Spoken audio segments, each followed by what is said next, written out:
भंगिया ना पीसाई हो, भंगिया ना पीसाई हो।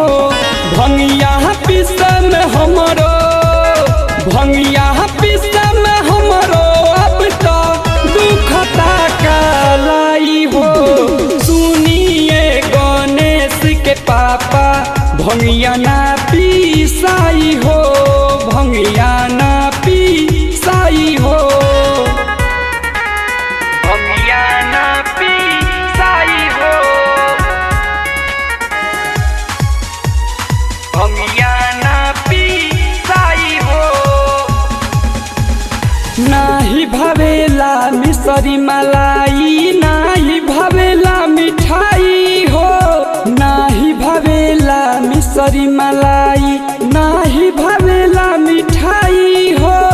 हरदम रहिल नशा में मातल बतिया ना बुझाई हो। कोमल शरीरिया पर, कोमल शरीरिया पर लागता धूपवा अब मुड़ी झाई हो। सुनिए,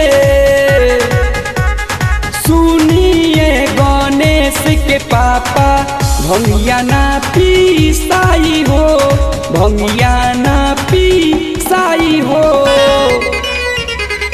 भंगिया ना पीसाई हो, भंगिया ना पीसाई हो।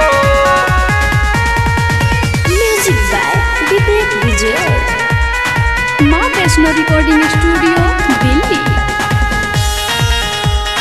भंगिया ना पीसाई हो। छोड़ी महलिया ये हो स्वामी पर्वत काहे रहिला हो। छोड़ी महलिया ये हो स्वामी पर्वत काहे रहिला हो।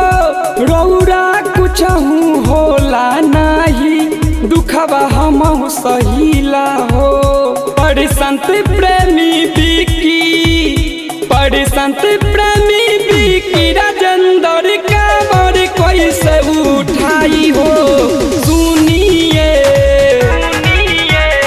सुनिए गणेश के पापा भंगिया ना पीसाई हो, भंगिया ना पीसाई हो।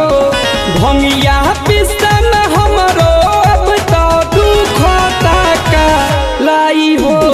सुनिए गणेश के पापा भंगिया ना पीसाई हो, भंगिया ना पीसाई हो। माँ वैष्णो रिकॉर्डिंग स्टूडियो दिल्ली।